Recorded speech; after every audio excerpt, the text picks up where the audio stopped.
Firstly, thank you to Warrawong. I think you've made us proud at Aortic Asia. When Warrawong sent me the email asking me to give this talk, I have to be honest, I sent him an email back increasing his administrative burden, saying, "Are you sure?" And he sort of said, "Yes." So I said, "Okay, let's have a think about this. This is pretty easy."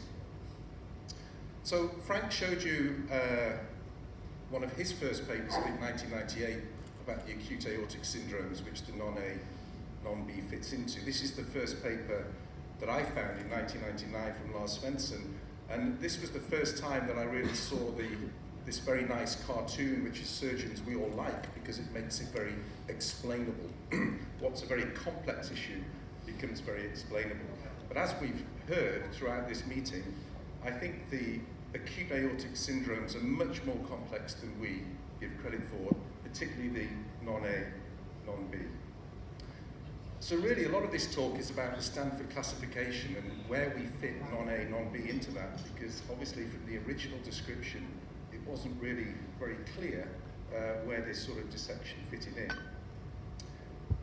Now I'd recommend this book to you. It's a book written by a Scottish guy trying to explain why us English guys are angry all the time.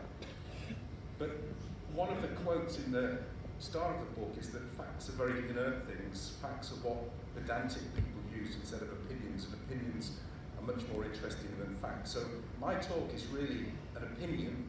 I'm going to share some facts with you later on, but it's an opinion-based talk. Now there's a caveat with that, because obviously it depends who you're getting your opinion from, and you wouldn't really want an opinion from this guy. So I have put that caveat in there.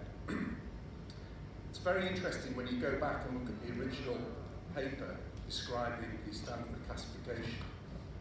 It was based on 30-odd patients all those years ago, and really just looked at ascending and descending. So no real clarification at all, but very helpful for us in determining how we think we should manage these patients, of course. But it's much more complicated than that. So what's this? How can we classify this? We all know what this is.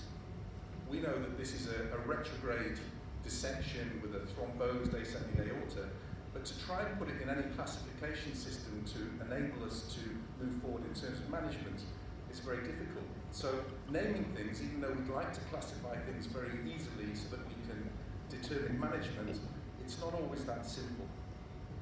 And I wasn't going to show this slide, but that was a patient that we looked after a few years ago, and it's one of the first IMH's type A's that we did a T-bar in with a complete resolution of the ascending aorta. So in terms of the guidelines, there's no mention of non-A, non-B in the guidelines whatsoever, so nothing really to help us. So before I looked into the literature, I sort of thought to myself, well, where do I fit this into the way that I use the Stanford classification? Well, for me, a type A dissection is one that involves the intrapericardial aorta. We always say ascending, but obviously that's nonsense because it includes the root as well. So it's the freestanding aorta, which is the least protected and obviously more prone to proximal serious complications. So for me, a type B doesn't involve the intrapericardial aorta because it runs a more benign initial course.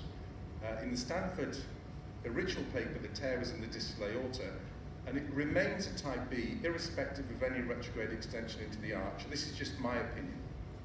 A non-A, non-B, for me, is when there's a tear in the arch, the intrapericardial aorta is not involved, irrespective of involvement of the rest of the aorta. So there are some papers in the literature to support my view.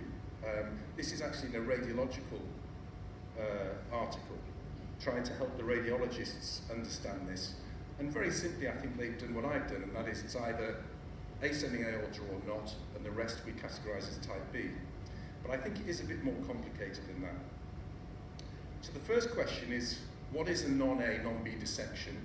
And what is the literature to help guide us in terms of our management of this? And I'm going to talk about two recent papers and one meta-analysis that have some of the facts that I'm trying to use to guide us in how we manage these patients. But as you can see, I don't think it's going to be very helpful. So Martin Cherney's group, so they put two different types of dissection in the non-A, non-B group.